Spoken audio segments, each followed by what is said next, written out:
people here. Now, for you, those standing in the back, there's a few seats up here before we get started. I wouldn't want you to miss out on a seat. Tama?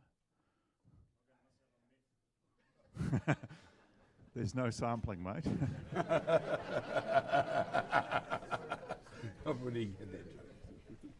Right. Excellent. You folk at the back, there's still a few more seats up here if you like. Well, firstly, kia ora everyone, good morning. Wonderful to have a strong attendance at this session.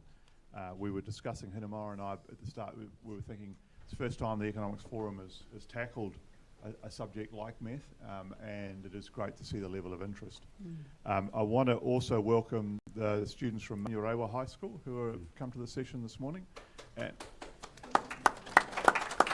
And Glendowie College over this side as well, so thank you folks for coming in.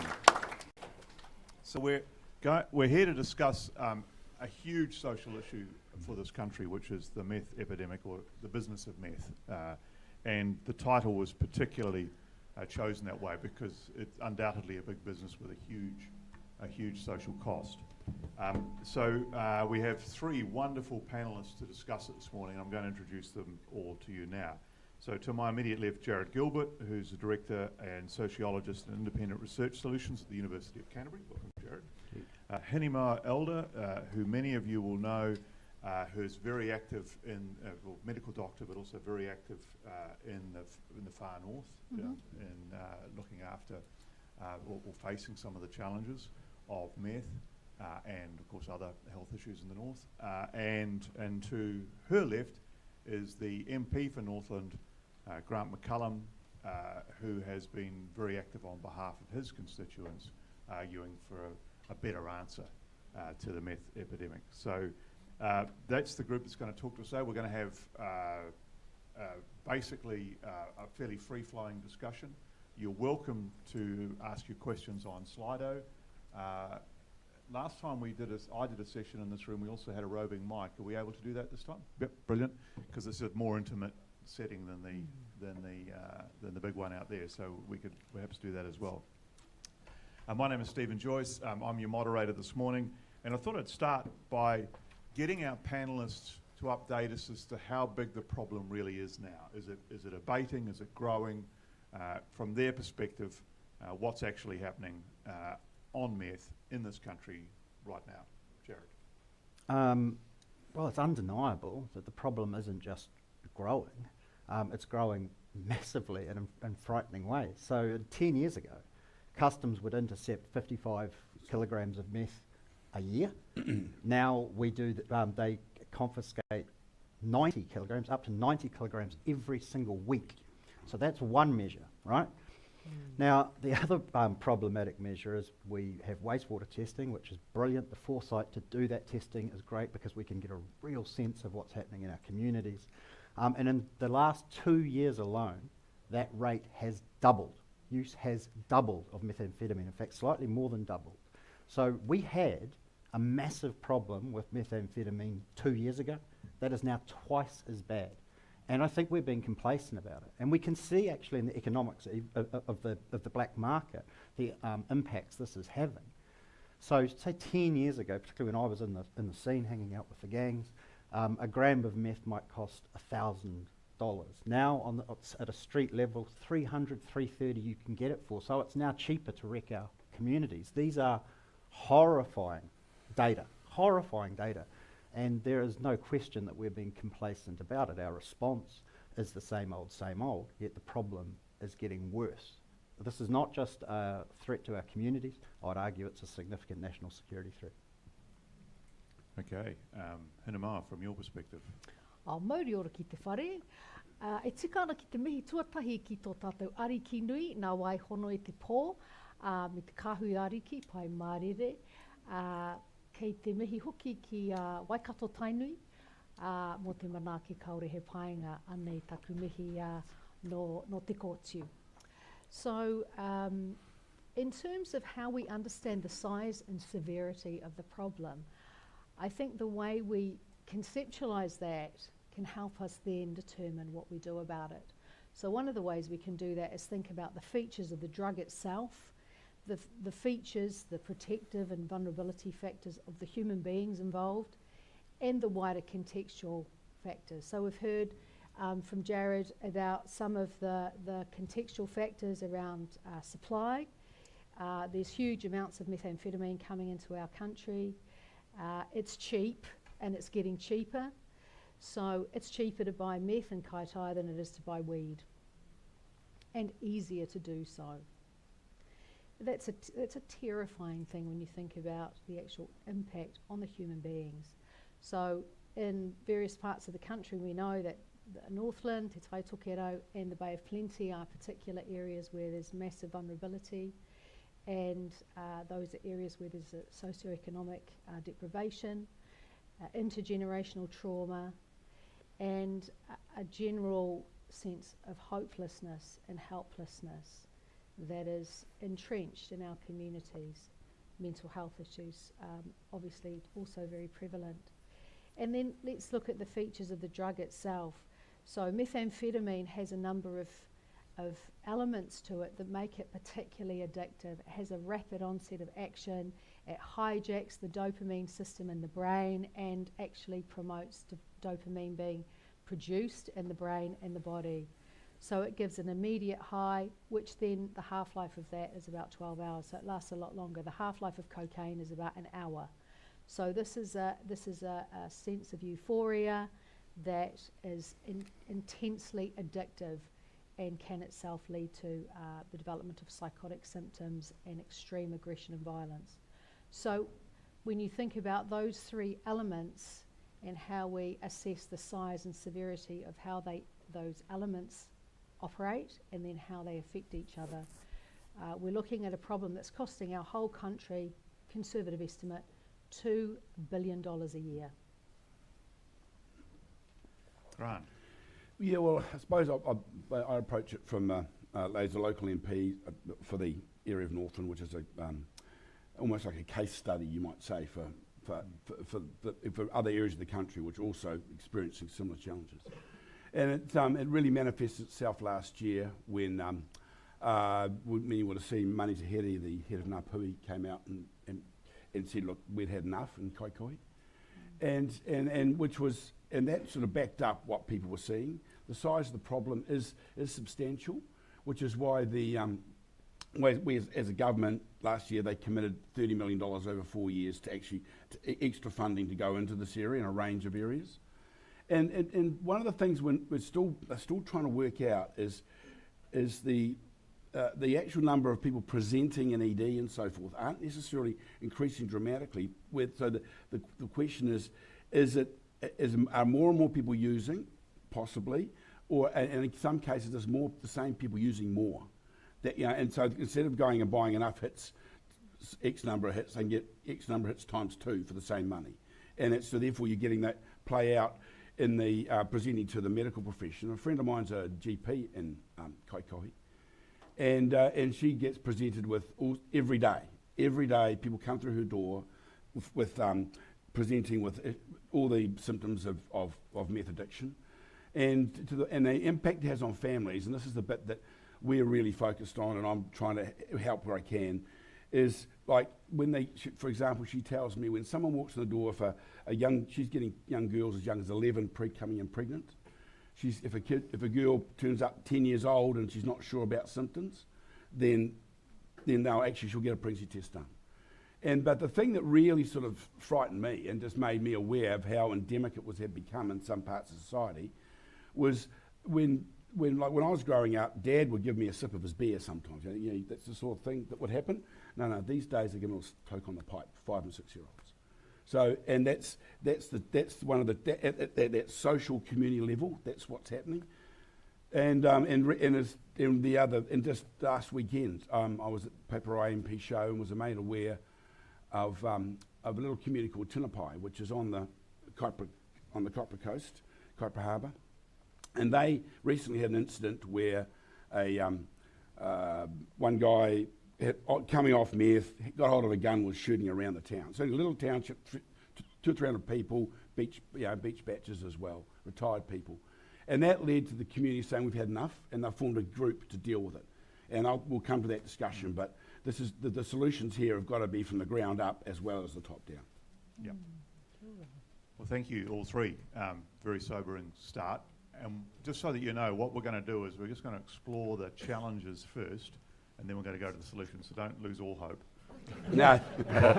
By halfway through, we are going to try and balance it up with some good solutions from what people have experienced. But I think it is important that we lay out the scope of the challenge first. And by the way, welcome to everybody on the stream this morning as well. For those of you who don't know, the forum sold out over a week ago, so a lot of people couldn't get in unless they could come to the on the stream. So welcome to those. So it's a big problem. Is it affecting families and small groups within communities, or is it affecting whole communities? In other words, are there? You mentioned Kaikoui, you mentioned Tinapai. Are there whole communities that are just ravaged by meth? Yeah, well, I suppose in many ways, to one degree, yes, because it impacts the whole community. If you get families in a street, that leads to issues that brings that sort of behaviour into their whole community. But we'll come to the solutions. We've got some things to discuss there. But it's not just with the discussion. People focus on communities like Kaikoui, which is obviously very high Māori population, and lower socio-economic. But this is not just a problem in the lower socio-economic part of society. It does manifest right through society. And then I was talking to our local area commander for the police, and she said, we don't just have issues with people at the bottom end, it's right through. So it affects wider community, people in the community right through, and so addiction then leads to, we know what the issues are for addiction, even people with more wealthy then lead to situations whereby they're spending money they don't have and all that sort of thing. Yeah. And I think we can even pick that up at a further lens. It's not just about the harms that the drug is creating within individuals and communities, but about as a country as a whole. And I mentioned a national security threat. Because the profits are so high, the organised crime groups are gaining so much power that they're beginning to corrupt institutions, and we're seeing that in our ports, and private companies, but also within public institutions, which is absolutely terrifying. But and we can't even get ahead of that. So we're the only Five Eyes nation that doesn't have a national strategy on corruption and insider threat. Well, this is just bread and butter stuff that we're not getting ahead of. And I do fear that once that rot sets in, as we've seen in other jurisdictions, it's very, very hard to get out. And so we are being complacent. And it might be easy for Kiwis to say, oh, we're a modern Western democracy. We're not going to get really hit by corruption. We'll just look across the ditch to our Australian mates and tell them that, because they've had terrible problems with it. And again, once it's in, getting it out is incredibly difficult. And I think the reality is it's already here. It is, and so it is. No one's immune. I think that's what we're all saying. The people in this room, everyone's got a story about meth, directly or indirectly. Whether you care more about the fact that there's a whole lot of tax that's not being paid, whether you care more about money that comes from the crime that's being redirected into other crimes, whether you care more about the impact on friends and family, or the deaths and the morbidity that is occurring and experienced by people who are using meth and their whānau and their tamariki and their mokopuna. Everyone is affected by meth, and we have the very robust reporting from the New Zealand Drug Report, the Salvation Army. We have a plethora of great reports and lots of data that show in monetary terms, I'm speaking in monetary terms as an economic forum, which again raises questions for us, doesn't it? Because we're actually having to equate human suffering in monetary terms, which frankly I do struggle with, but it has its uses. So we know that there are millions of dollars in terms of suffering and in terms of lost revenue. So we're all paying the price. We're all paying at least $2 billion a year is being extracted from all of us because of meth. Hanimara and Jared particularly, we've talked a bit about Northland, because naturally enough the two of you are involved on the ground. Is it widespread across the country? Yes. Yes. Or is there particular regions of the country where it's worse? What are you saying? The wastewater does show us that there are areas where there's slightly different drug profiles, but that's on the margins. Largely, Right. it is throughout. Interestingly, very high use in rural areas, which Yeah. I think may surprise a lot of people. I did notice also when I was looking at the wastewater testing that there was a spike in ecstasy around orientation time. You mean this next week? I'm not casting aspersions, but you know. And of course, we've got to be very, very careful about ecstasy at the moment. We know that there's some high dose ecstasy around. It's dangerous. People are coming into significant medical problems because of that. So, yeah, methamphetamine exists in an ecosystem of lots of other substances which cause problems. But we know that methamphetamine has a particular profile, has a particular impact that is deeply problematic. That is a massacre happening in our country. And in some parts of the country it's more visible than others, but it's happening everywhere. But I think the risk profile is higher among certain demographic, and these are our usual suspects who tend to do it pretty tough in New Zealand generally anyway, right? So I think we've got to be clear about that as well. Yeah, but just what is interesting, I had a really good chat yesterday with the Minister of Mental Health, Matt Ducey, and he was pointing out to me, he said, you know, with what you hear in the media, as the point I made earlier, is you'd think with the amount of meth coming in that the numbers of people across the country would just be exploding in that sense, but they're not getting those extra presentations at ED in those places we'd expect to find them, and so goes to the point that there's a strong suspicion that those that are using are just using more. Yeah. Yes, that's not to say there hasn't been an increase, but not as in comparison to the amount being consumed. But I'm not sure that's something to celebrate. No, it's No. not. But no, it's not about being celebrated. It's just making the point that it's widespread, but it's not just not growing. Then that's fair. I think there's some other complications around using ED as one measure, Yeah. because ED admissions are not necessarily a good indication of what's going on in the community. For example, in the far north, many people live a long, long way from Kaitaia ED, and they're not going to go to Kaitaia ED, even if they're an extremist. They don't have petrol, they don't have a vehicle. So I think we have to be a bit careful about how much we attribute to the data from ED. I think another thing I wanted to say about where we might see hotspots is, of course, we have regional centres of excellence in terms of the provision of health services. So I've worked in Starship Children's Hospital on and off for about 20 years. I'm a child and adolescent psychiatrist. And so what we saw there, particularly in the last 10 years, as a supra-regional centre, so seeing all of the most distressed and seriously mentally unwell adolescents from Taranaki up, was the prevalence of young people having access to and using methamphetamine. So that has dramatically changed in the last 10 years. So certain areas of the country where there are units like that, the other half of our unit there at Starship is a mother-baby unit, 4-bed unit for the region, Northland and the wider Tamaki area. So we got many more presentations of our mothers with their babies who were psychotic and who had been affected by methamphetamine. That's a trend and an incredibly disturbing trend that we saw in those units. I want to now, just before we go to the solution side, I want to just understand where it goes next if we don't get on top of it. And Jared, you started to talk about corruption of private companies and institutions. Get you to expand on that a little bit. What sort of institutions are we talking about? Well, I think it's the places where criminals can benefit. So those are private and public entities around ports entries, really, Right. but also within the criminal justice system and even within political elements, we can see how this plays out. And I think we've got to be careful, even just seeing our borders around our shoreline, because if we look to the north of the Pacific, we can see this in fact, it's played out, and at the risk of sounding alarmist, but this is just dead set straight, that we face the real possibility of having narco states on our doorstep. which is obviously devastating for our Pacific mates, but it's also a front door straight through into New Zealand, creating incredible risk.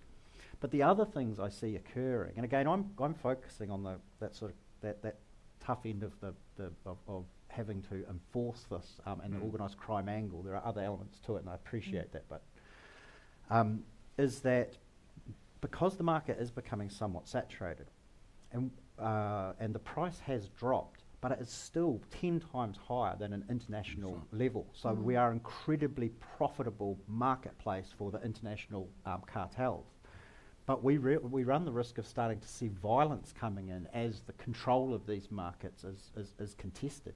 So this is hardly the most cheerful conversation we could have, but I couldn't be more concerned about the gravity of the situation. And actually I'm kind of interested, given we know what we know, whether or not the public actually appreciates the gravity of the situation to the degree that they ought. Yeah, I think one of the other complicating factors is that there's lots of good people doing good work, but it's very fragmented. There's no cohesion. So we've got data, ED, borders, health data from a range of places, and yet there's no place that consolidates those and then implements the recommendations. Yep.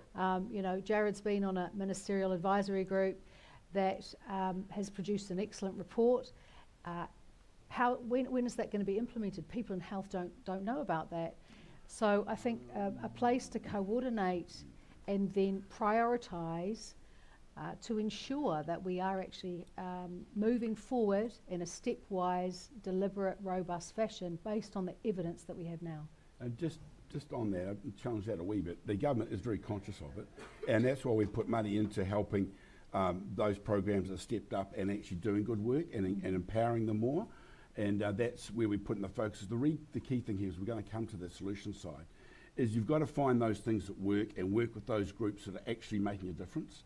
And that's where we've been focusing on putting them. We put some extra money into that. That's part of that 30 million over the next 4 years. But I just want to come back to the organised crime aspect of it all. One of the main differences that was pointed out to me is with this situation here now is you've got organised crime coming in. They are driving the market. They're looking to, like, once upon a time, people would be selling illicit drugs, just selling them generally without necessarily actually pushing it. In this situation, they actually go into social settings and create the market, push people, get people, give it to them free, get them started, get them hooked, and they drive the market. And so if people get arrested or that changes, things change, they distort, other people step up, and that's the difference with organised crime, actually seeing the profitability that you mentioned and taking advantage of that. Because New Zealand does have a unique drug profile. It is incredibly rare. In fact, I think there's only 1 or 2 other countries anywhere in the world that methamphetamine is the primary drug. We're odd like that. We have dodged some bullets.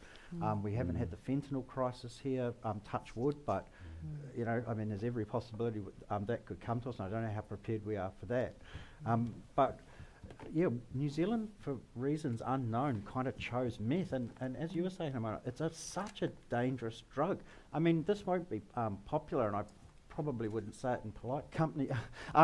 Clearly we're not polite company. As I was saying that, I was like, this is a terrible thing to say. I oughtn't say it in polite company. But if I could substitute out meth for MDMA, for example, I'd do it in a heartbeat.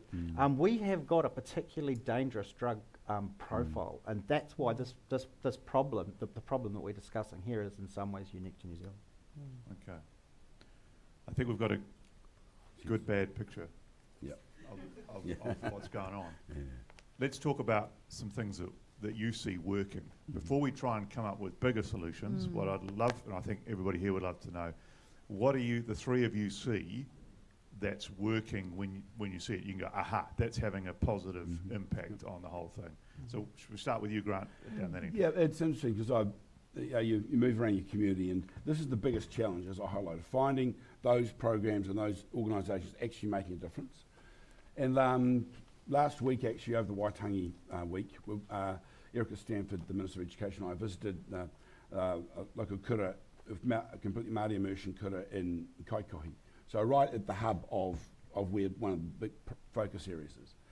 And this is and they full immersion. They take the students from year 1 to 13, and I discussed, and the parents and the families he's coming from, real mix, but there's a lot of socio-economic, some of them by parent in jail. For those who don't know, Nafa prison is, the men's prison is just on the outskirts of Kaikohe. And I said to them, so how do you find with the drug issues? They say they find this is sort of this longer term solution and approach. By having, when the students come out of the school, they very, very rarely get involved in the drug culture, because they're very confident who they are, about where their future is, and proud of their culture. And it's that whole immersion that's really making a difference, and that's really heartening to see. That's obviously that longer term fix, and then obviously shorter term things that we're doing. But I just thought that gave me real hope about how we need to approach this in a whole of community approach, and particularly through the education system, and giving people a sense of a positive future and who they really are. Kia ora, I think that's a great example. We know that, coming back to what I was talking about at the beginning, the human factors and amplifying the protective factors. So we know that culture, te reo, me ona tikanga, these are protective factors that enhance the sense of identity, the purpose, a sense of hope about the future. When our tamariki grow up like that, they are less likely to choose meth. Meth is going to be offered to them without doubt, but they will be feeling so positive about themselves, and they will be fully informed about the dangers of all sorts of substances, including meth. So I certainly see programs like that, and our kura kaupapa Māori being part of the solution, and recognising and valuing that, because I think oftentimes it might be harder for economists to put a monetary value on that, but maybe that's a challenge for some of the economists in the room, to demonstrate how we can actually show that investment in those kinds of activities in the environment, which already exist. We don't have to put more money in there. We just have to understand that that is an anti-meth activity. Other activities in Muri Whenua, in Te Hika o Te Ika, include, we don't get any direct funding to do with meth, but in the GP practices that I work in the outreach nursing clinics that we run, we are open to people and all of their problems. And so we are finding creative ways to address those. As part of Te Hika Iwi Development Trust, the Social Wellbeing Accord, Ngā mihi nui ki a koe te minita, and some of you were at the meeting that we had last week. So this is a particular arrangement between the Crown and the iwi of Te Hiku in the far north, where we are all working together to address some of these serious problems in our community. So Whiria Te Muka is a program which is a partnership with the New Zealand Police, which is working really well, which is working around the confluence of terrible conditions that occur within whānau, domestic violence, mental illness and substance abuse and methamphetamine being one of those. So that works really well.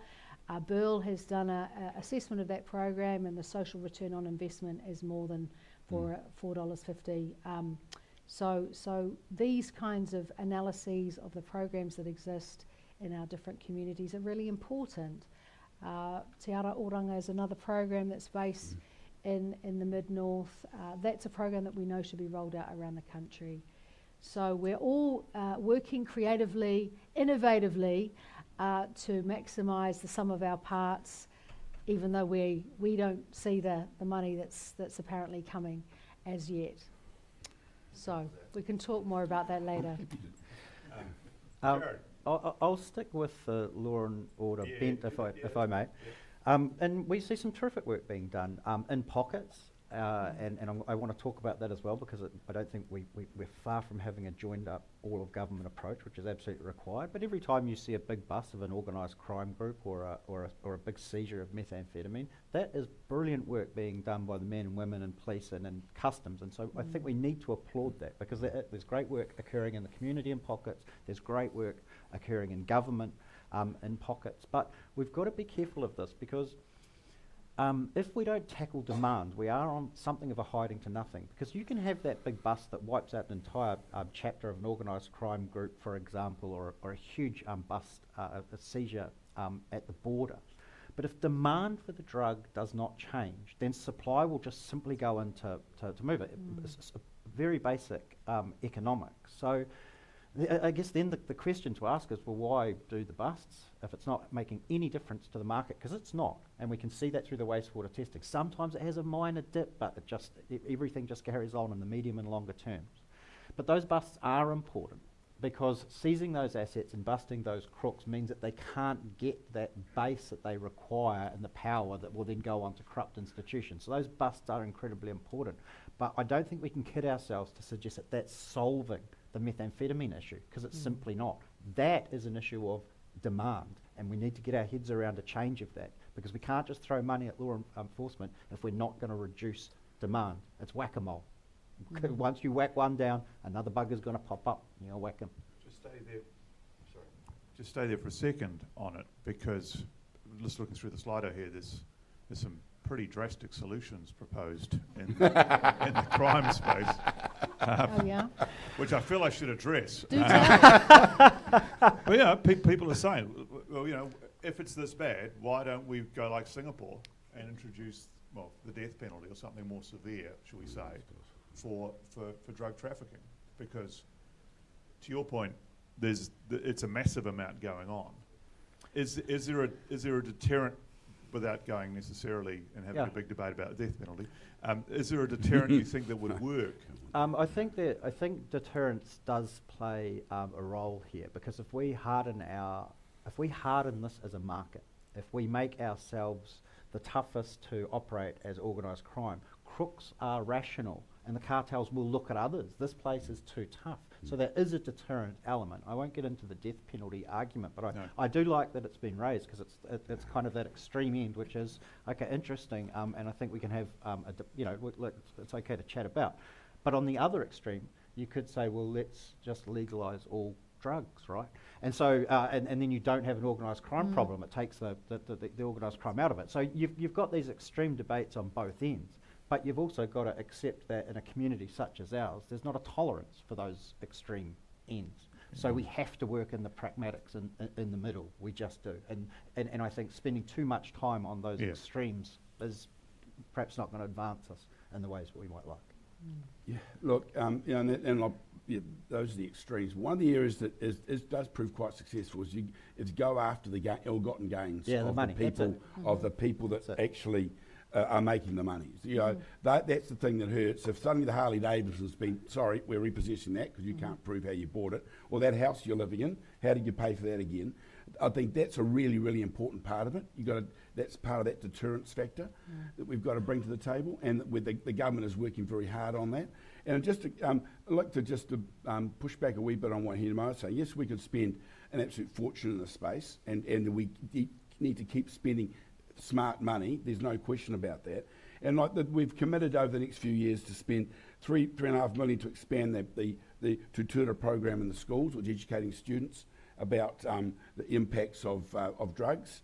$6.9 million helping to enhance intervention and peer support services in communities, finding those services that actually work.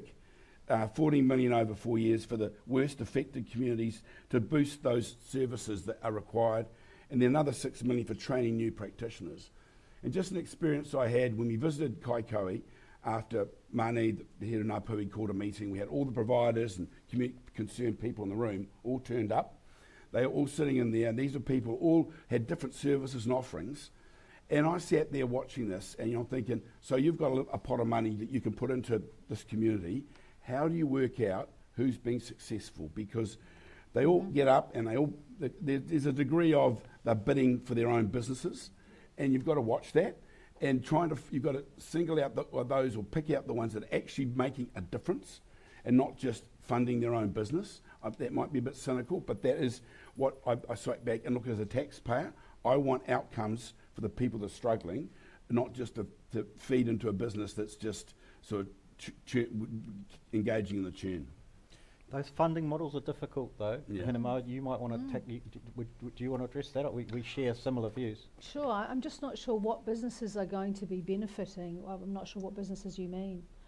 Well, no, I sat in the room. There are lots of providers, lots of different providers, and they are, and they do. They're all they're all doing good things, but some necessarily are doing a lot better. And if you want to get the best bang for buck, the funding model is tricky though, right? Because you're right, you've got these different providers, and you can go in and see pockets. And this is where we're not joined up in the NGO sector nor the government sector, and that's the one I really want to talk about. But when you've got a funding model that is competitive, there are certain agencies, certain NGOs that are doing terrific work in communities, but would be doing so much better work if they were working in with the other NGOs in that community to wrap around, right? But the funding model is competitive, so that makes them oppositional.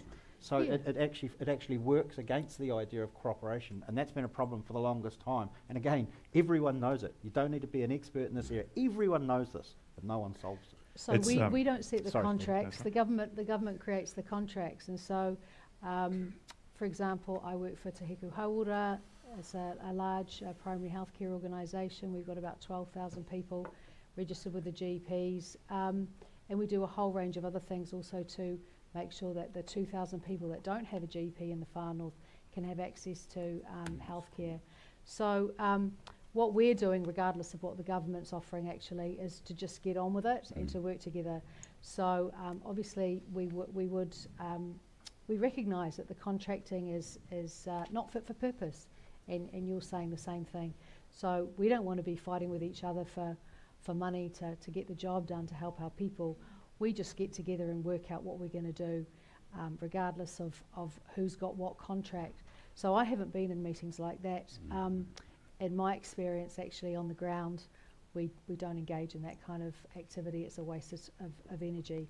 So in Te Heku, in fact, we have a meeting next week where a whole group of us, including the New Zealand Police, local council, health providers, NGOs, and Te Whatu Ora, we're getting together to talk about methamphetamine in our community, and we will create our own agenda and we will deliver, and that's how the community gets on and makes a difference. We have relationships in the community. We can get inside people's houses where perhaps other organisations can't. So that's how we're going to operate. I think this is a hugely important area that people understand. I see Ann Tolley sitting over there. Ann and I work together on a couple of programs in the far north. We've also got Tama, current minister, here. One of the massive challenges in politics is the silo mentality of agencies, actually. There was an example which I'll share. Was we were trying to help some young people in and around the Bay of Islands, Kaikoui and so on, and we set up this program to help them get employed, and they had tough lives. I mean, many of them with young children at the age of 16, tough family situations. It was really hard work. But the fascinating thing for me was that the real success of that program was the woman who was running it. Correct. Yeah. And when you talk to her, she had worked for so many different government agencies over the years, but she'd kept doing what she was doing, and she was the real diamond of the whole thing. And 1 minute it's MSD funding her, and then 2 years later it might be some sort of health program. And then there's all the paperwork that's involved in it. But the key person is her, and you sort of think, well, there's those people in every communities, but somehow we can't get out of our own way enough. And I don't think it's a political thing. It's a structure thing. Yes, it is. Yes, it is. So how do we tackle that, do you think, Jared? Well, I think in this sense, I think the frustration of this is just so enormous. Again, not to overstate the problem, but even in information sharing between agencies in this space is disastrous. Things that you would expect, the public would expect to be happening, are simply not happening because agencies exist in the silos that you speak of, Stephen, and they've all got their own lawyers, these agencies. So when information requests come in from a partner agency, from another government agency, they look at it and go, too risky for us, and they put it off.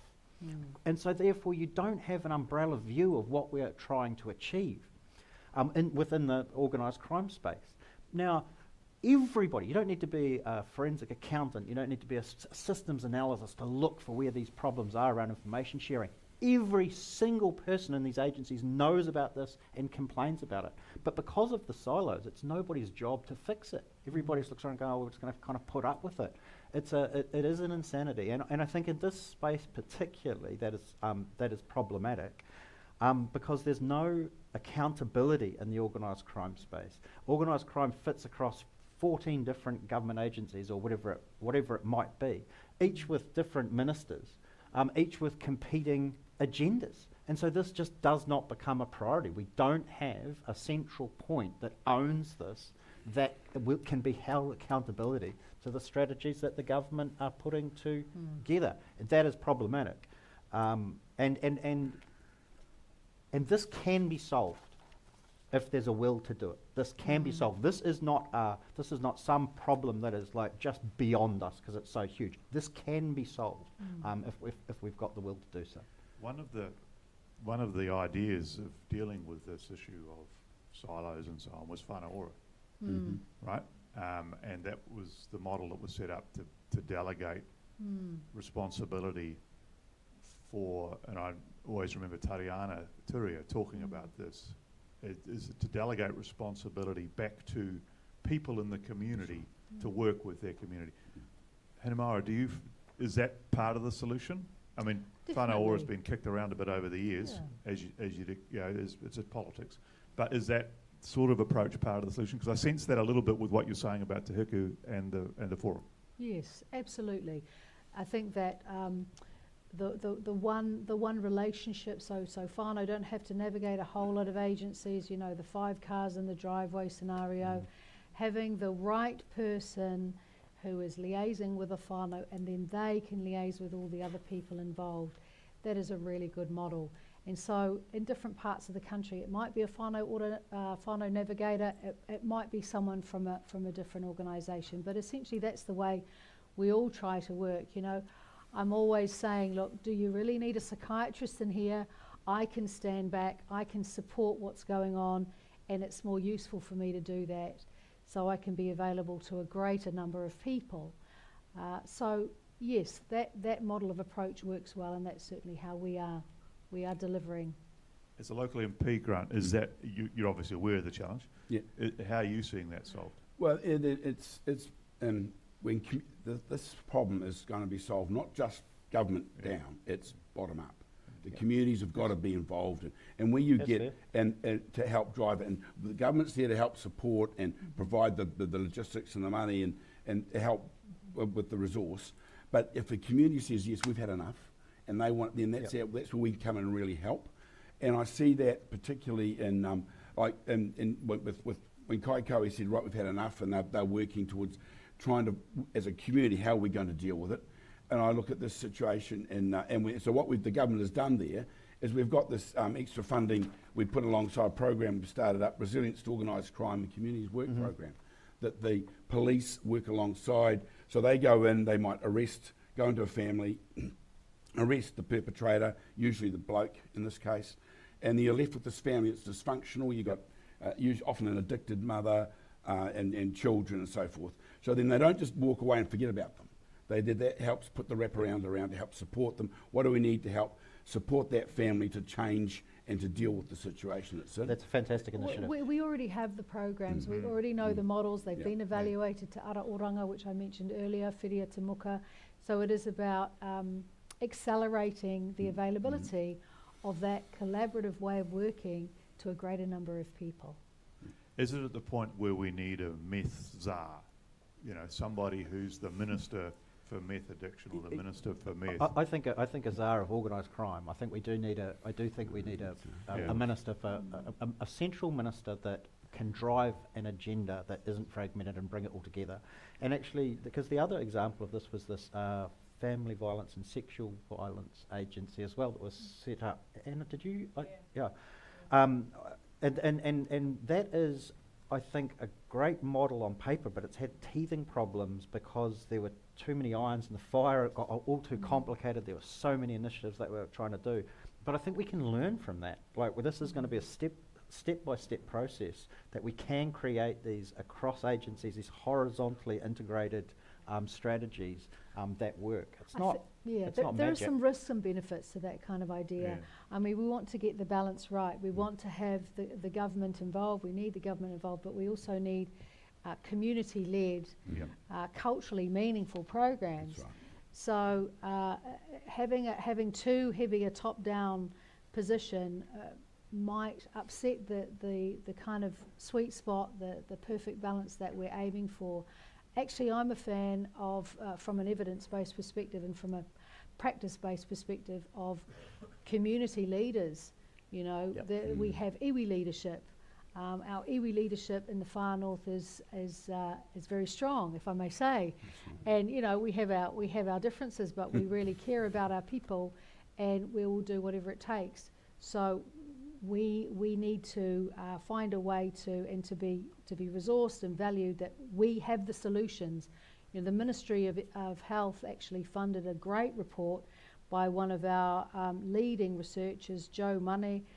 She wrote a great report about exactly what we need in Te Heku. So we have the map, we have the blueprint, we have the elements of that. We just need the community leaders and the Crown to work together to make it happen.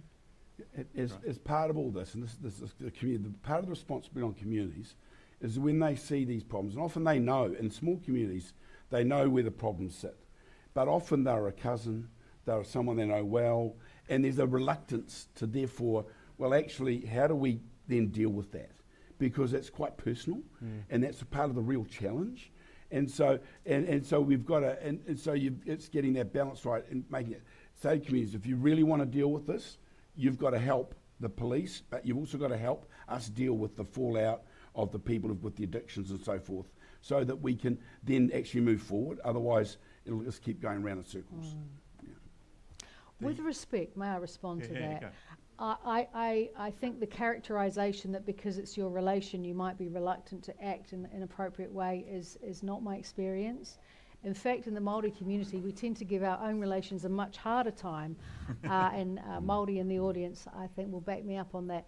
So, in fact, in Māori society, we are very sophisticated. We have a very nuanced way of dealing with these delicate relationships between people that we're related to that happen to be in leadership roles. So I actually think that we have ways to manage those things that are very robust. I think this is also this idea, isn't it, that we treat at that lower level of offending, not talking about the organised crime groups and the cartels and things, but at that lower level, that it's treated as a health issue rather than a criminal one, which then potentially takes away that stigma. I would just like to give an example of where a community didn't back what the police was doing. That was in Opotiki recently. The police went in and they had a real big drop. They cleaned out a lot of the problem, but the local iwi leaders did not back the police, and that really annoyed the minister, and that just does not. You can't have that. So I'm just using as an example. That's the importance of having. You've got to have that community buy-in and support if you're going to actually deal with this. You can't have a sort of, oh no, we didn't really like that sort of approach. We've got to back our people that are doing the tough job, and then support those that are struggling with the addiction afterwards. I just want to, because we're conscious of amount of time we've got left, and I don't want to head too far down this rabbit hole, but a couple of people have asked the question about decriminalisation, and you just mentioned treating it as a health issue at the lower levels.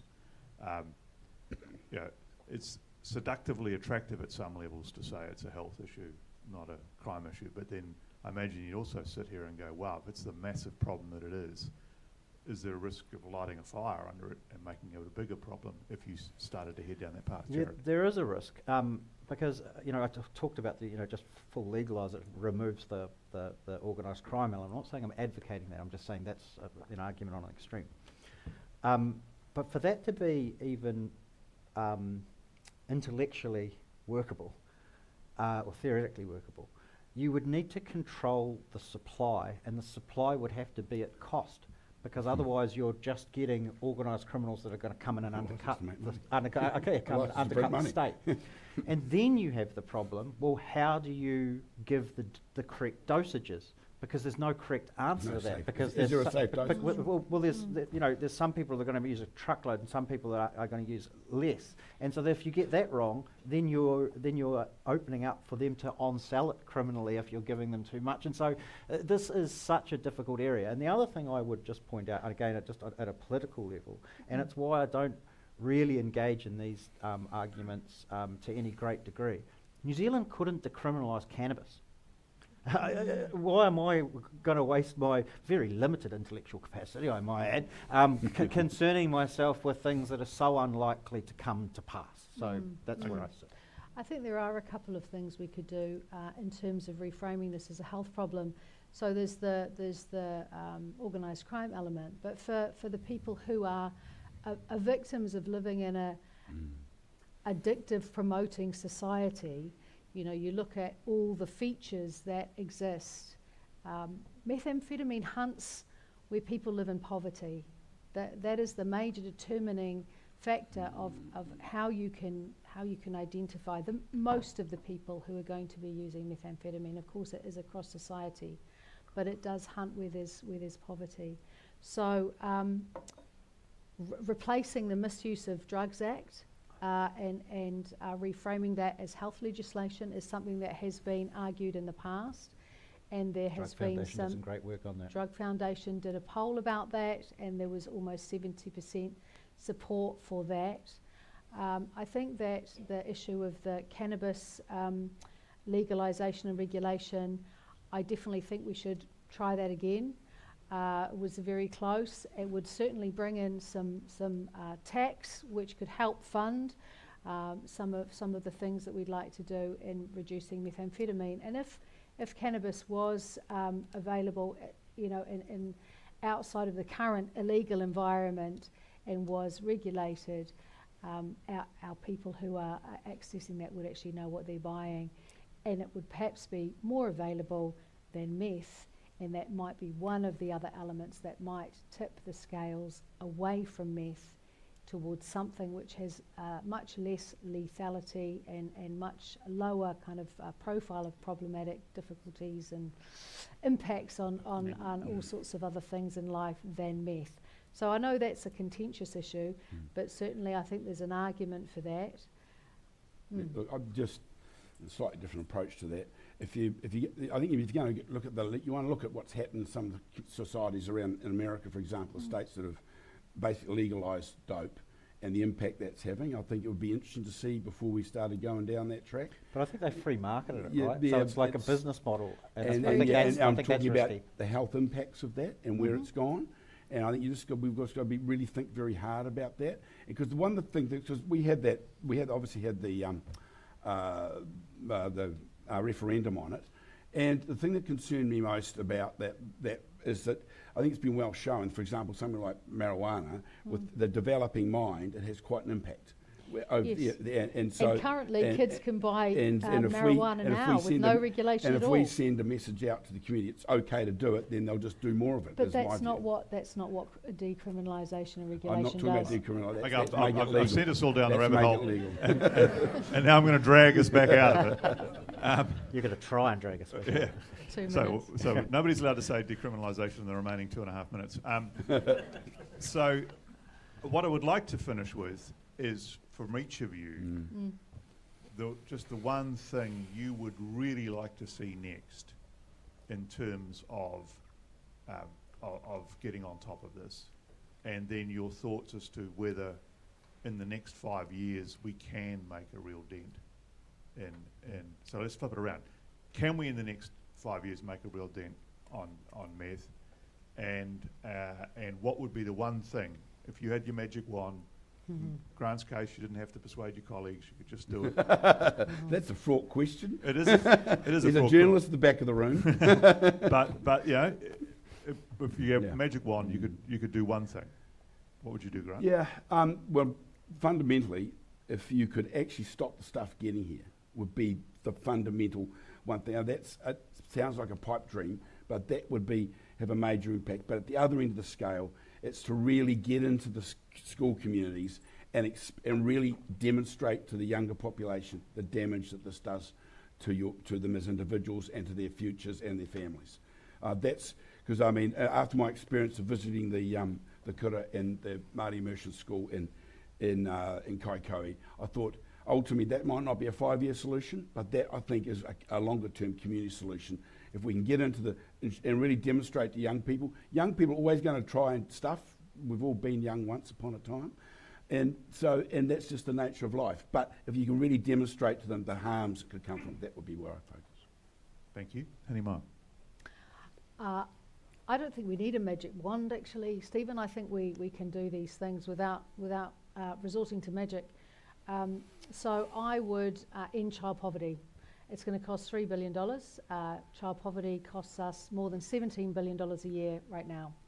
So we can end child poverty in a range of ways, and that will absolutely reduce the fertile ground which currently exists and the intergenerational accumulation of trauma and difficulty when you grow up in poverty as a child. It affects the rest of your life, your health, your aspirations. And so I think if we come at this from the drivers of the risk of using methamphetamine, we're going to have a huge amount of success. Okay, Jared. There are dozens of things we can do now. In fact, we worked on it for 9 months to provide it as a ministerial advisory group to have the solutions. Anyone can read that. It's on the Customs website. And again, Customs I don't need website. on the Customs website. Okay.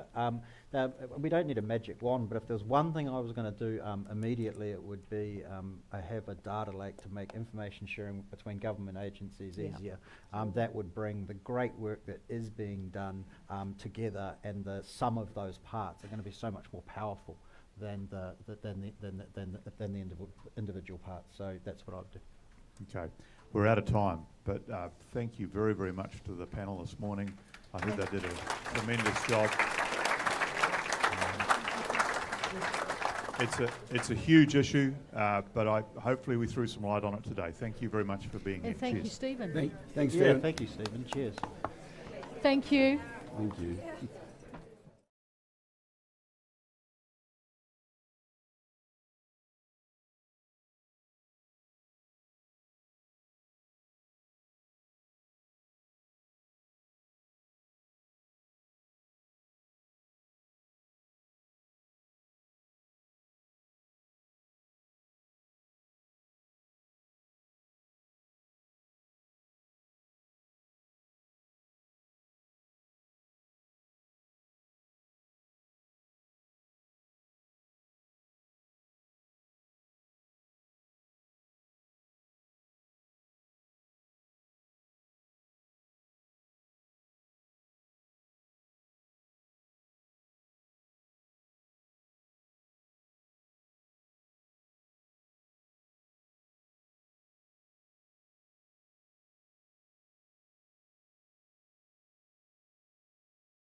We'll jump into the session now and get underway. I will briefly introduce the panel. As I said yesterday, there are very significant bios of everyone in the booklet here, but delighted that we've got Professor Paula Lorgelli from University of Auckland, and she is a chair in health economics, is that right? And which is a sort of a joint project between the School of Health and the something like that, and the business school, something like that. So it's a very interesting intersection. Because as we were having a discussion over a cup of tea yesterday, and Paul of course pointed out that health is actually a very large sector of the economy. Next we've got Rob Campbell, who long career as company director, several affiliations. One of the interesting parts. Or recent affiliations for this discussion was the former chair of Te Whatu Health NZ under the previous government, and over on the end, Dr. Jonathan Coleman, who is practicing GP, sits on some boards, and was a former Minister of Health under the Key government. So we've got a fascinating session underway, and public versus private health and the infrastructure of care.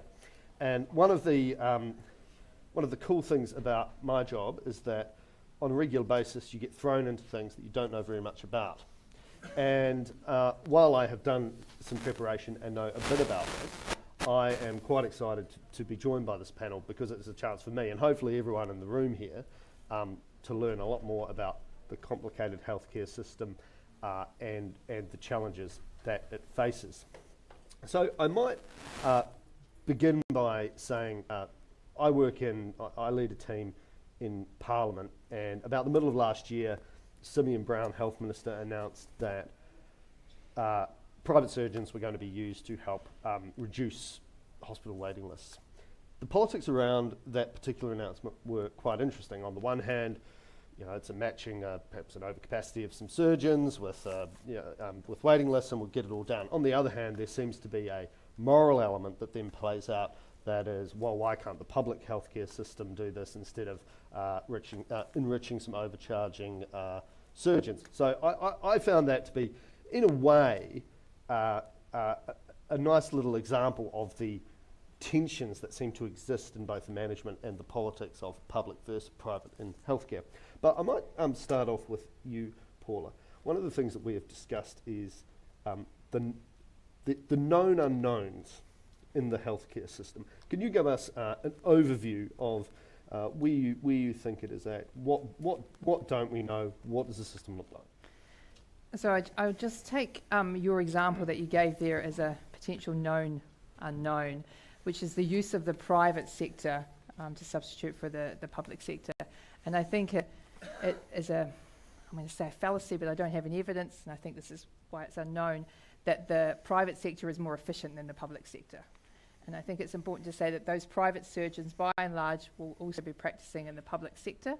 So if they're doing surgery in the private hospitals, they're not doing surgery in those public hospitals. And so the idea that they can be more efficient with their surgery in private, I'm not sure that we know that. Okay? But there is an argument that that's why you might use private to address your waiting list problems. And what exactly is the field of health economics? What is it that you kind of look at? Okay, so I look at trying to create evidence to make informed decisions about resource allocation. So we need to decide where we're going to fund. Are we going to fund health? Are we going to fund education? Are we going to fund transport? Are we going to fund defence? So how much should we spend in those areas and making a case to spend more in health? And then once you've got the money in health, making a case for where in health you should spend it. You should spend it where you get the greatest value. And Hinimoa Alda just spoke great about value. What do we value? So the Treasury likes to do cost-benefit analyses, although it seems only half of business cases have them. But in that value space, I think we value a whole lot more than just productivity or employment. We value equity. We value having a health system that's universally accessible. So it's in that sort of space of thinking about how do you make these value judgments so that you can then decide where resources are put to their greatest benefit. Rob Campbell, I'll bring you in here. I believe you were the first chair of Te Whatu when it was set up for a period.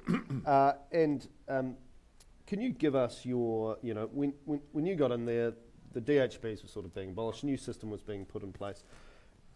Give us the overall picture of what the public versus private components are, and are there parts of the system that people consider to be part of the public healthcare system but are actually largely, you know, privately run, privately provided? Yeah, it's one of the one of the great sort of mysteries that people don't understand about what we call our public health system is that most of it's not public. Not a vast majority, but a majority of the money that's spent is spent through private agents by the time you come to general practitioners, the other corporate instances, and the way it's distributed. A very large part of that public expenditure, in fact, is spent through, and has been ever since the British Medical Association in 1938 resisted very strongly any idea that GPs should be state employees. It didn't appeal to the British Medical Association at the time, probably still wouldn't. But ever since then, there's been a gradual build-up. You know, midwives going private. You can go through a whole list of things where people have gradually taken on more private roles, and the government, you know, is funding a lot of that. So you've got to be careful of what you talk about, of what's public and what's private. So when I walked in the door at Te Whātua, that was a very well-intentioned piece of legislation in my view, but it had been very poorly thought through. If you just ask yourself some questions, how on earth could you try and make any judgments about the future of health when you exclude ACC from it? It's a very important part of what is spent on health in New Zealand, a very important part of how it all works.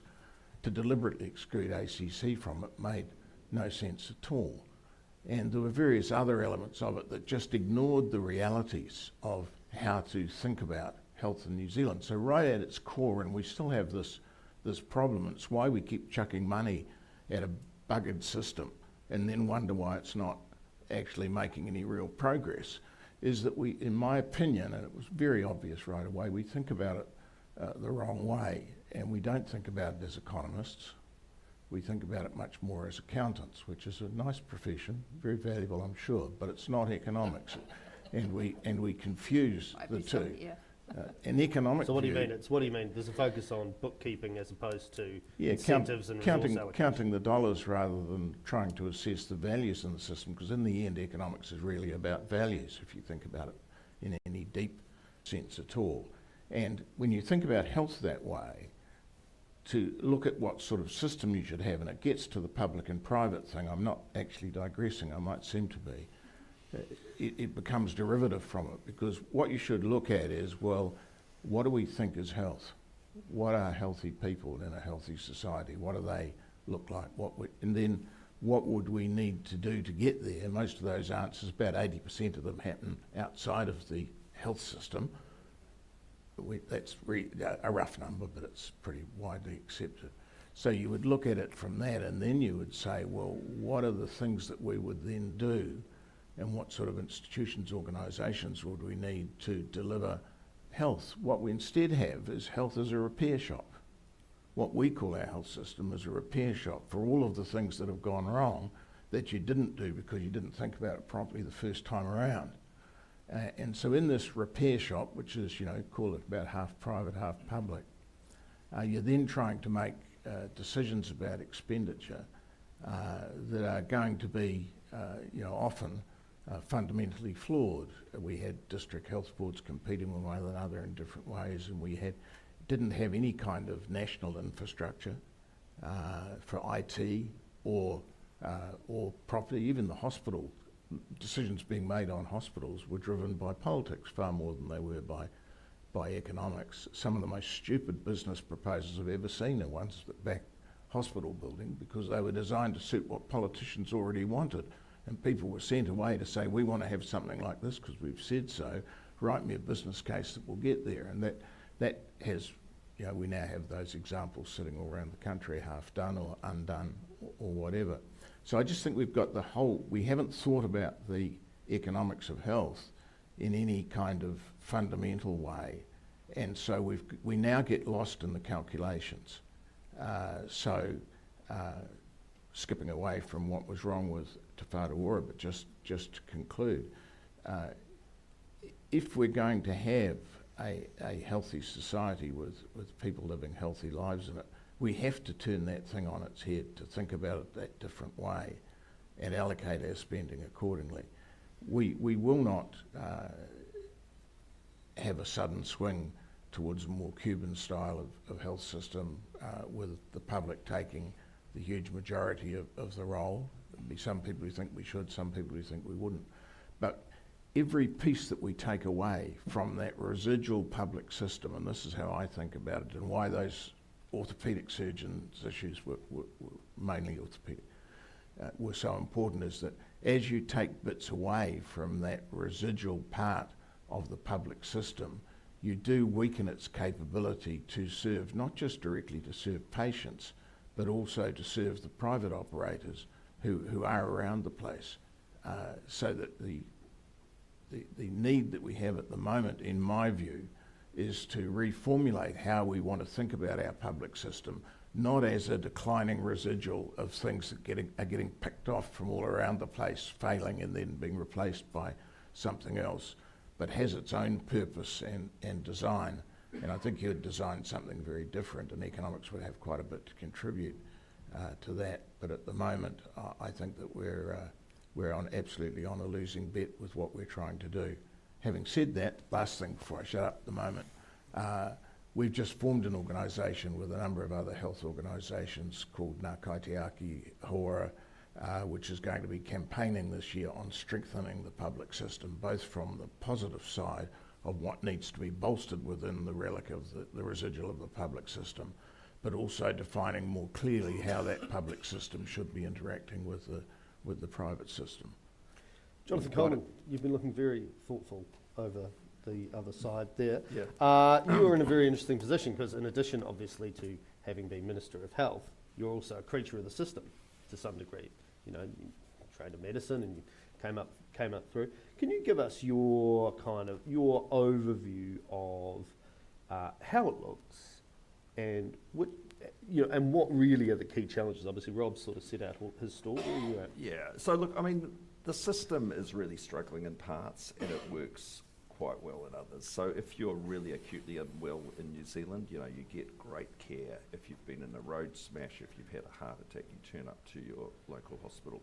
Where it doesn't work so well, I think, is providing services needed to treat as well as prevent non-communicable diseases, and those are the big ones which cause the biggest burden on the health system. So it's diabetes, cardiovascular disease, and modifying all those risk factors which cause those diseases. So I think, though, in terms of private versus public, I think we're looking at it, that's a debate, and Rob touched on it pretty well there, which it's almost a question from 10 years ago. I mean, if you go back to Helen Clark's government, private provision was used, and it always will be, and there's political pressure around that. The waiting lists get bigger, you put stuff out to the private system. So that conversation you had with Simeon, that is absolutely nothing new. But I think what we need to ask, the fundamental question is, how do we get more innovation and flexibility into the system? And does that come from the public system, or does it come from private, or does it come from both? Because working day to day, I spend 2 to 3 days a week working as a doctor, and you can see these huge workforce challenges, very skilled people spending their time dealing with actually problems that could be given to people with a lesser level of training. So if you look historically, so if you take something like PET scanning, CT scanning, it was the private sector that introduced that into New Zealand and drove that uptake. So I think the question's probably the wrong one. It's where can we get the innovation and the flexibility? Because, in 2005 we were spending 10 billion a year on health. We're now spending 30 billion. Now obviously that's nominal dollars, and you're the health economist, you might be able to correct me. But look, in real terms, health expenditure's gone up massively, but we're not getting the outcomes. So it's going to take innovation. It'll need a lot of flexibility in the system as well, and a different way about thinking about some of these problems. If you were to give the health system a rating of 1 to 10 for flexibility, what would you give it? A low rating for flexibility. I mean, if you look at ADHD prescribing. And we've just had this announcement that GPs are going to be able to diagnose and treat. Well, they've always been able to diagnose it. They can now treat it. But actually, if you look at the hurdles they have to go through to treat this stuff, no one's probably going to take that up. Assisted dying, not no GPs do assisted dying, but you know, the practice I'm at, 13 GPs, wide range of political views, no one wanted to be involved for various reasons. So, no, I don't think we do have a flexible enough system. And, you know, one thing I have learned is that at the front line, people aren't that interested in politics, but they do want to have more autonomy and ability to actually make decisions and utilise resources in the way that, you know, best fits the local population. Paul, I'll bring you in here. There's been that big quantum of increase in money. What are the exact figures? Where's that money going? And there's a very good question, and by the way, we've got Slido operating, so feel free to biff in questions, and I'll do my best to get them to the panel. And there's a very good question here about dual practice in both public and private, and you know, what incentives is that creating in the system? So give us the high level, and then if you can address that. Okay. So just on how much we're spending, yes, we are spending more every year, but that's because, you know, there's more going into the budget everywhere, and we are an economy that's growing, right? So we're putting some more money in. But whether we're putting enough in is a good question, and I don't think that we have great information on whether actually we're addressing our health needs and and the health inequities that we have. We don't spend as much as the ministry would like us to think. So the ministry hasn't made a submission to the OECD since 2009. The OECD, I know this from work I've done with my colleague Tim Bensel, the OECD hasn't had anything from New Zealand for 7 years, and so has had its own guess at how much we're spending, and it sort of looked like we've tracked above average. But with Tim, we worked out what we thought it was, and it's very much below average. Of course, it doesn't. Do you know why we've stopped sending information to the OECD? You'd have to ask the ministry that.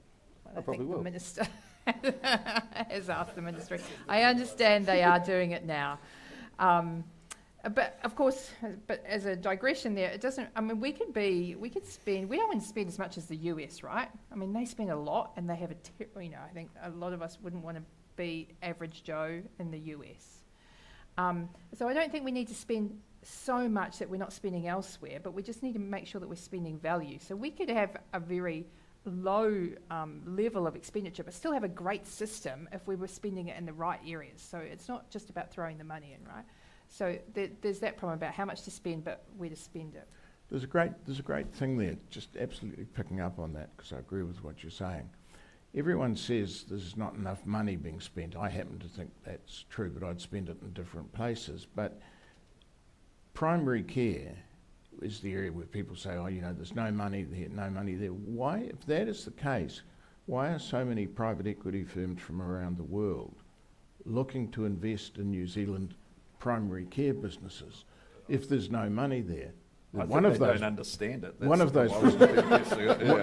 of those businesses has just transacted from one private equity firm to another, and this firm has paid something like $400 million to get the right to run a PHO.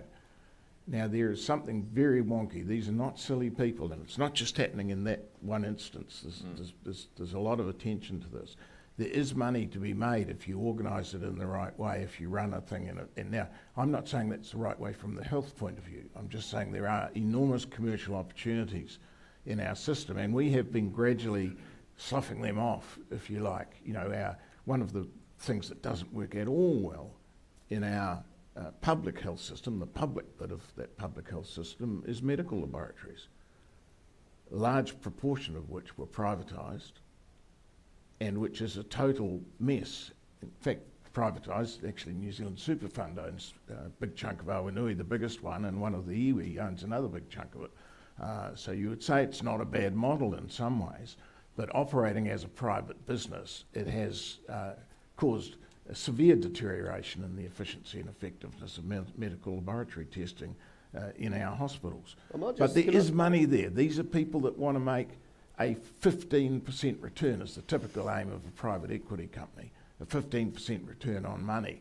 and yet we keep saying we can't make money there. It's just not right. We're just not organising it the right way. This is quite interesting because probably a lot of people aren't aware that there's private equity involvement in PHS. What are private equity operators after in the Well, as primary Rob healthcare says, system? I mean, they're looking for what's called the IRR, which is the return on capital, 15% per year to double their investment over 3 years. But the reality is that's not happening in private equity anywhere internationally. So, I mean, if I was private equity, and I'm on 2 boards owned by private equity companies, I wouldn't buy a primary care business for all sorts of reasons, but I don't think the returns are going to be there for them. But look, just to digress slightly, you know, we talk about where the money's spent and how we spend it, and the issue that the community doesn't want to have and the politicians don't want to discuss is actually the issue of health rationing in New Zealand. I was amazed going back into clinical practice, the things we're doing, and this may, you know, it gets sensitive because everyone's getting older, and the older you get, the more sensitive you may get about it. But, you know, spending money on people in their 90s for joint replacements, for incredibly expensive surgery, including cardiac surgery, you just have to wonder if that's how we should be spending the money. Whereas, you know, you've got paediatric care where the money could actually be spent to get a far better, longer term return in terms of quality of life, years spent. And so, I mean, it probably goes to Paula's area, but, you know, no one wants to talk about this. I feel like we should revisit the superannuation debate, right? Let's cut you guys off at 85. Well, I mean, I've got a few years to get there. But these are pretty hard questions, and so when you're looking at how the money's spent, are we spending it on the right age groups in the system? That's a sensitive issue. How many, Paula? How much? I mean, do you have at your fingertips a number for how much is spent in the last 5 years of life? No, but it often is a lot because, and I think, and this is someone who's not trained as a doctor, and I appreciate everyone, and there are many in this room that are, that Hippocratic oath, which I've probably pronounced incorrectly, where you would do the best for your patient. And I think it's because as an economist, I think, and Rob potentially has the same view, we would do the best for the population, right? But I'm not the one with the one patient in front of me whose life I'm trying to save. I've got the bigger picture view of making sure we're putting resources into the right areas where the population gets the most value. So yeah, we do spend quite a lot at the last stage of life, but then who knows that's the last stage of life as well for many people. I think there's a lot of, you know, stories that you often get, well, you know, I was given 6 months to live and I'm still here 5 years later. So should you have turned the tap off on that person? Yeah. Okay, I've got I'm sorry, I've just got a question here while we're talking to you, Paula, which is from someone, as an economist, what is the best way to actually evaluate whether a private versus public solution is more effective in practice? How do you go about that? It's not a purely economic decision, so but I'll come back to that. In a system where we had it flipped on its head, as I've suggested, where we actually think about it from health to how do we maintain health, what do we do if we're facing ill health, what do we do in what I call the repair shop function. You have to make some decisions there about what is the most effective and efficient way of delivering those services, and I think that has to be made centrally. I know it's not popular these days, everyone likes to talk about devolution, but when the international literature that supports devolution talks about devolving things to chunks around about New Zealand's size, it doesn't talk about devolving within. There's not too much talk of devolution in New Zealand, is there?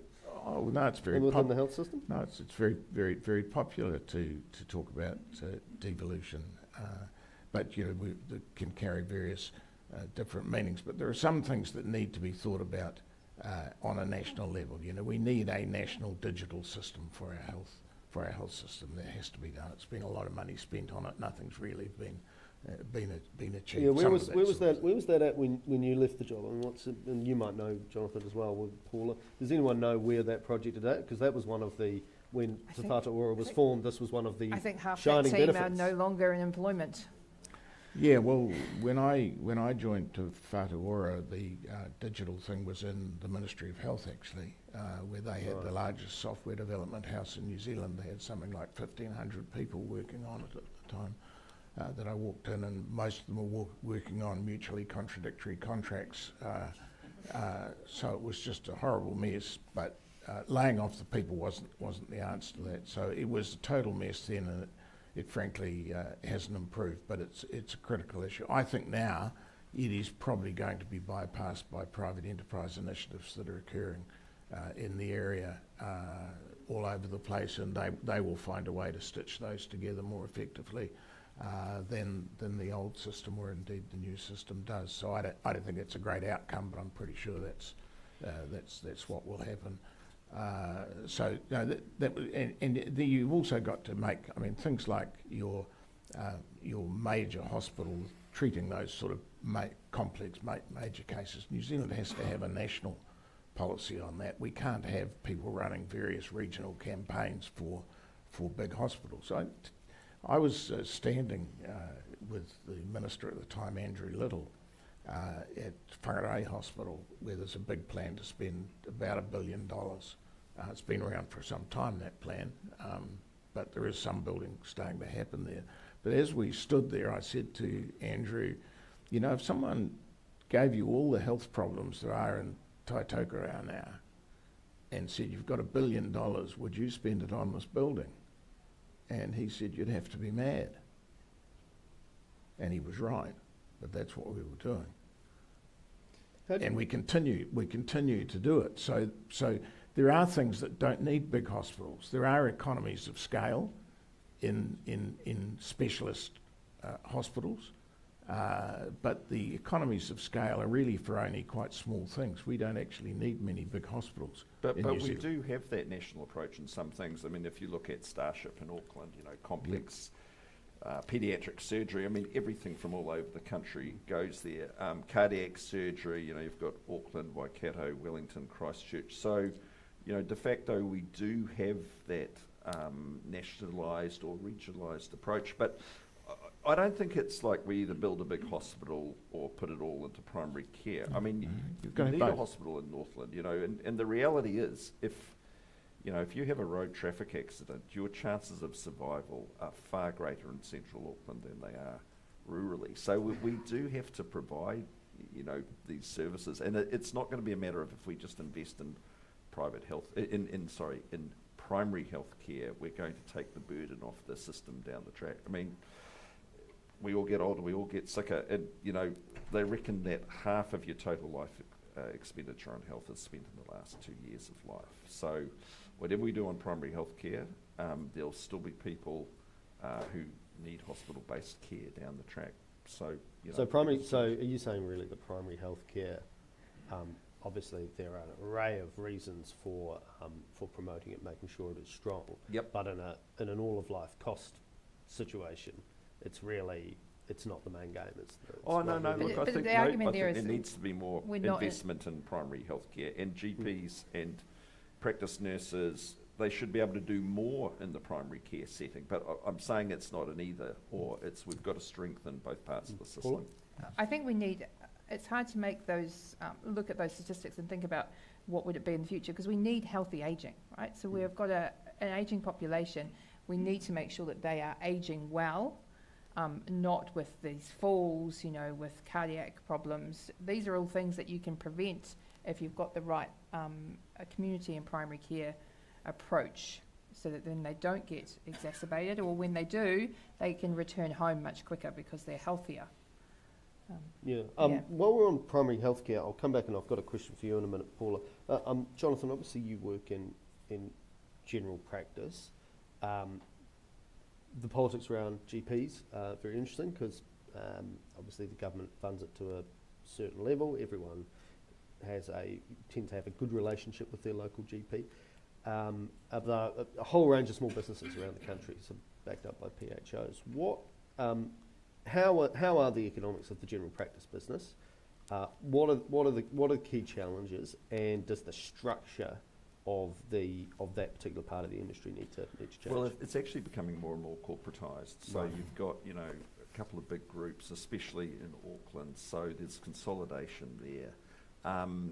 the challenges are around just increasing demand. And then look, a lot of the people you see, it depends what type of area you're practicing in. It's going to be different in South Auckland to Thorndon and Wellington. But, you deal with a lot of people with health anxiety, actually. And it's trying to, get the doctor's attention onto those who really have issues which need immediate intervention. So cost of labour is, a high one, but that's going to be increasingly difficult, and it's going to be increasingly hard to retain skilled people, because although that's a really expensive input, the people in primary care are not paid that highly overall. So that's an issue. But look, communication with the secondary system, that's a major issue. So there's not a seamless transition between primary and secondary care, and part of it goes to what Rob was talking about with IT systems that don't talk to each other, that don't join up.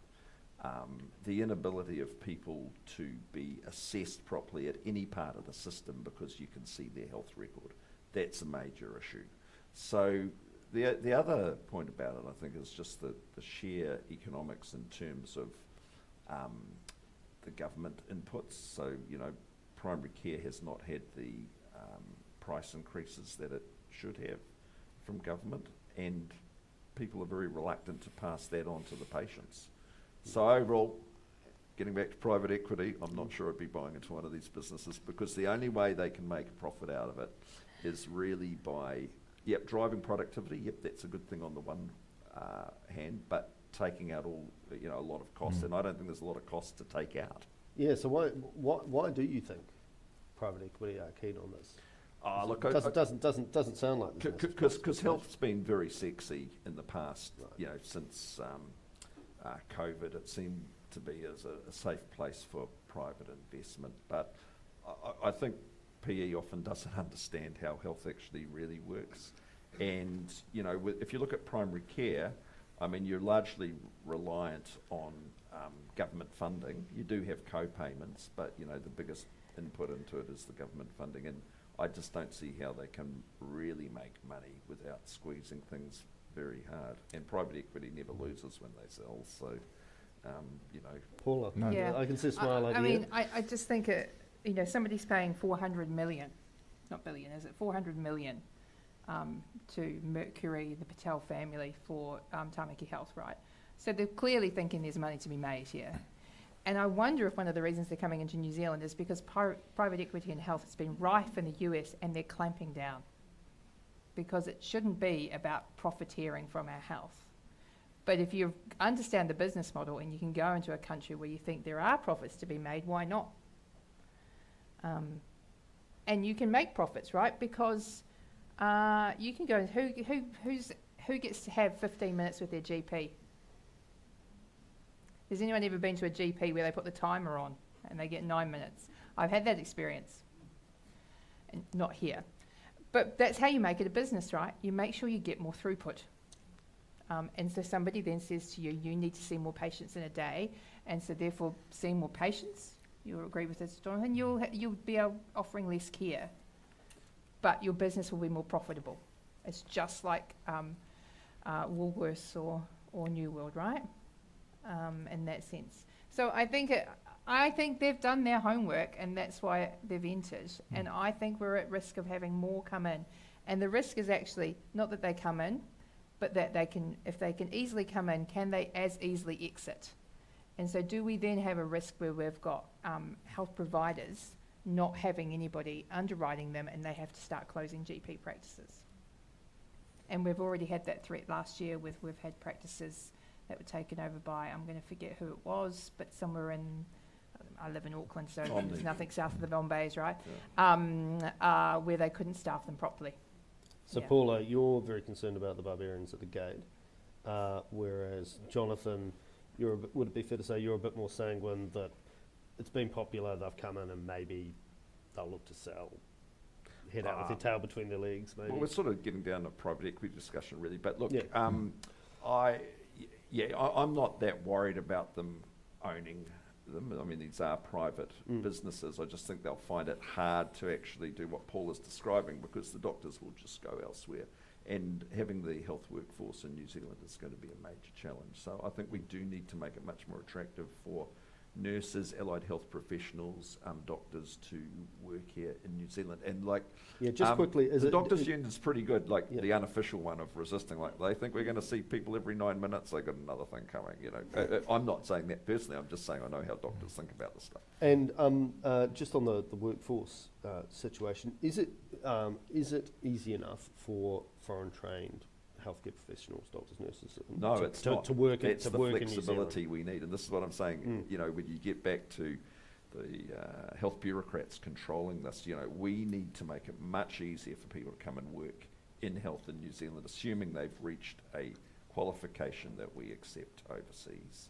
And this is, you know, we've got, it's the old cliche, but we do have highly skilled specialists available. They might have trained, say, in a South American country, who just, the hurdles for them to practice here are just incredible. Okay. Although then we risk them going to Australia once they're qualified. Well, maybe, Suppose we maybe get not. some, maybe not. Suppose we get it on the way through. Rob, I've got a question that I thought we might put to you, which was before you mentioned ACC not being sort of folded in as sort of part of Te Whātua Ora. The question is, you know, why do patients try so hard to get I didn't to think the it should have been part of Te Whātua Ora. It should have been part of the consideration. part of the how you built consideration of system. the reform? Sorry, I Te should say. Whātua Ora was too big anyway. So why do patients try so hard? This is for anyone, but maybe you kick it off, Rob. Patients try so hard to get into the ACC system instead of the public health system, and how do the incentives work and the interplay between ACC and the broader system? Sometimes it's not patients, it's often providers say, you've had an accident, you can go down the ACC route. Yeah, I don't know that was going to be my answer. I don't know that much of that is actually driven by patients so much as it's driven by providers, frankly. And you know, we've made that system where the providers are the important bit, and we're really kowtowing to them, you know, and it's so ingrained in how we think about our public system. Let me just give you two examples that cropped up recently, is this weakening of our public system and how dangerous it is. There's been a perception for some time that was the need for an after-hours clinic in South Auckland. The solution? Work up a business case so one of the private providers can provide it, where the public is still paying the money, the great majority of it. Now, why couldn't Te Whātua Ora have provided that clinic? It's got all of the connections, all of the systems, all of the things are exactly the same, except there no longer is even a belief that that could be done. And that's just being repeated in small ways all over the country. So you've taken out any. And some of the district health boards did have quite innovative practices, and there still are some happening in the public health system, but we don't think about it that way. The Labour Party, dearly beloved to me as they are, think about, we're going to have a small capital gains tax, we've got to tie it to something, better tie it to health, it's going to be good. There are many things you could have done tying it to health, rather than guaranteeing 3 visits to every GP for every client that they have, whether they take them or not, whether they use them or not. Guaranteeing that the GP get paid for 3 extra visits rather than... And of course, that's the sort of thing that attracts private investment. It doesn't help the one person, two person GP practice. They've got the same problems they always had. They're overworked and dedicated and all those kind of things. But the kind of corporate structure, it's ideally suited for. So in fact, the Labour Party's main solution to our health crisis is a subsidy to corporate medicine. As far as I can see, that's all it amounts to. There are so many other things they could have done that would have been more effective than that to help the health of the country. And again, I think it's because we've totally lost faith in the idea that we can have a public system, and we're not recognising how much it hurts. You know, we support these things. In Waikato, if you go to Waikato Hospital, I haven't been there for a while, but when I had the role, I went there. It's quite extraordinary. A group of doctors had built a building across the road in which they work. They own the building, they own the business, they park in the bloody parking building provided by Waikato Hospital. Not all the money that flows, all the money that's flowing is flowing through that private system, all being paid by us through Te Whātua Ora and some various kinds of different inefficient ways. And it's because we've completely lost faith in the idea that the public system can do these things. And that's, if we don't turn that round, to me, it's a sliding thing, and our services do deteriorate in that way. And we will eventually find that even some of the great services, and Jonathan mentioned some before, and they're absolutely right, and I'm not dissing the people working in our public health system. It's a leadership question, not a question of the people that work in the system. But if we don't turn that round, we will end up with a much more Americanised health system. But we've got an infrastructure problem in New Zealand, and there's so many demands on the government's capital. You know, health is obviously really important, but you know, if you look at roading, schools, the whole lot. I mean, you mentioned that example, Rob. Those doctors, they built the building. I mean, that would have been a significant capital investment. I mean, I think people are still committed to a public system that you know, is free at the point of delivery. But I think we've got to be flexible in our thinking if we're going to afford all the services as a modern country. I think we've got to be flexible about how that's delivered. And so, you know, I have lots of patients, they've gone through North Shore Hospital, the public system, they end up getting their operation in private. A, they're very pleased, but B, they got their operation. So I just think we've got to be practical, because more and more tax, I don't think is going to be the answer. But the money comes from somewhere. It's the old right-wing slogan, which I really like. There's no such thing as free lunch. And it's true, there's no free lunch. So the money still had to be found to build the buildings and all those kind of things. I'd also like to challenge you, Rob, that, I mean, is it the case that there's really an exodus? People really have lost faith with the public healthcare system? And the only reason I ask that I am at a stage in my life where I have young children. A lot of people do. Everyone goes to the public system and the doctor all the time. I don't mean the general population. You don't mean those, general population. Those people in leadership positions making political decisions and big spending decisions. Because the average Joe or Jane, I think, I'd have thought still people has are that mostly faith, pretty. but it gradually gets eaten away. And we can turn that round, I think, without any great thing. So look, I'm not arguing here that all private provision is wrong at all. There's a lot of innovation happening in private agencies working, in community agencies working. One of the great private examples is Hauora Māori health services, which are private, and because they're targeted, they're culturally appropriate, they're doing things in the right kind of way for the population they're trying to serve. They're very effective, and we need to encourage those. I'm certainly not arguing we shouldn't be doing that. You know, a good friend of mine, Phil Bagshaw, runs a charity hospital in Christchurch, which in its own little way does a really, really good job for the people that it works for. And so no need to discourage those at all. It's a matter of having the strength in the public system that does the things that are best done in public. And you know, that's where we're retreating, rather than working out what it is we should be doing, what we should be spending money on and expanding. I've got an interesting question. Oh, sorry, I was just going to say, I think there are some people leaving the public system in that they're using their private insurance more. And we see private insurers having to increase their premiums to cover their costs. And so, in fact, a public health system crisis is not great for the private insurers, because actually then the burden is lumped on them, and they haven't put that into their forecasting model, right? So they're now having to increase their costs. And the system, as I understand it, actually is quite beneficial for a surgeon who can charge almost what they want and get well reimbursed. So actually there needs to be something changed in the funding model in private. But also, we need to worry about private insurance uptake, because at the moment we have a worse model than you have in the US. So if you've got a pre-existing condition in New Zealand, you get an exclusion. You don't get that exclusion in the US, you know. And again, I started off with saying we don't want to be like the US, but actually they have a better private insurance system. If you go and have a genetic test, then that means that becomes an exclusion on your insurance policy. So if you're one of the iwi that is predisposed to different genetic conditions, and you've had that test to understand, you're out, right? You know, you've got that exclusion. And so there may be people leaving the public system to use private and using the private insurance to fund that, but if that's the case, we really need to look at our private insurance model. Okay. I've got a good question that is come through that I've just lost for a second, but it was essentially, and this is for you, Paula, and possibly you as well, Jonathan. In your experience and in your work, if you think about the uptake of technology, which particularly around the hospitals is quite slow, are the private or public sector better at adapting and applying new technologies to patient care? So I work in a university, so I suspect it's slower than in Te Whatu Ora.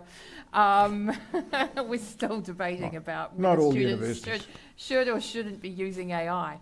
But I think there's definitely quicker uptake in the private system because they're smaller entities, right? And I think that's one of the downsides of it being a large organisation, is it's hard to get everybody on board and upskilled, and even to decide what one AI technology or innovation you're going to use. So somebody did tell me the other day, it was like, was it thousands of different software programs in Te Whatu Ora? And you know, and probably you only need 10. You know, maybe you might need 100. But actually, what is it that you drop, and you have to introduce it to some new places? So I suspect that's one of the problems of trying to nationalise, even though we've got a devolved system, and we have private practitioners. You know, so there's that slowness. But with the best will in the world, it'll take a bit of time for the old DHB structure to work its way out. But it's a really interesting point that's raised there, and this is only anecdotal, but I do know that there are studies which suggest it as well. And I would say this: it looks as if the private sector is much better at innovating than the public sector, but it's not clear that that's really true for the spark of innovation. If you go around Te Whatu Ora or any parts of the public health system, you will find groups of people who have devised really good ideas about how to do things. What the public systems, our one, and many of them are not good at doing, is spreading and implementing new ideas. Whereas the private sector, with some different incentives working on it, has tended to be better than that. I don't think it's an inevitability of public, because it's a matter of where management in the sector focuses, and it might be rather the same in universities too, actually, that there's lots of good ideas floating around about how to do things, but sometimes management gets in the way. Yeah, it's the lack of incentives and the bureaucracy in anything public funded. I mean, in the private sector, yep, if it's going to increase productivity, you know, they embrace innovation. And if you look at AI notes, Heidi, I mean, it's happened much quicker in any private setting than anywhere else. It happens the same with private surgery. You know, all the innovations and new surgical techniques and technology, they come from the private sector because they have the flexibility to embrace it. They generally have the funding, but they've got the incentive, and so a lot of this does come down to incentives. Have you found, just interesting little aside, given the theme of a lot of the rest of this conference, are you using AI a fair bit in your practice now? They're not using it at all, you know, which I think is shocking. You know, it's a not even for notes or no, they're like not. That? No, but another company I'm involved with, Habit Health, which is a private company with 120 branches in New Zealand. You know, privately owned, embracing it and straight into it. But I was talking to some doctors the other day who are sort of leadership, various sort of leadership positions, who were saying that AI, the note-taking function of AI is going to really revolutionise the amount of time they can spend in patient care, which I thought was very interesting. Well, look, we've got a minute left. I think we might start with you, Jonathan, work our way backwards. Just very quickly, what do you think is the what should be the government's next priority in the health space? Oh, look, increasing the flexibility in the whole area. I think, especially around workforce, breaking down the barriers, allowing us to, use all the skills that we've got in the health system, removing barriers for overseas people working in the health system, and focusing on the outcomes. Rob, very quickly, yours. I think we've got a lot of really good skilled people right through our health system, from population health right through to detailed surgery, and we need to rely on those people a whole lot more and think about them in terms of a more holistic health system and not think about these things as being purely political or managerial issues. We think about them as health issues, we'll make a lot of progress. Paula? I think it's a need to look at prevention and primary care. It's been 25 years since we had our last reform in the primary care sector, so one would think we probably need to revisit that, and that which would include an increase in funding in that area to then make sure that value is being delivered. Thank you, and thank you everyone for joining us in this session. There's now a 20-minute break for some morning tea. You can go straight down the end, but in the meantime, please join me in thanking Jonathan Coleman, Rob Campbell, and Paula Gonzalez. Thank you. Thanks, Jonathan. That was interesting, wasn't it?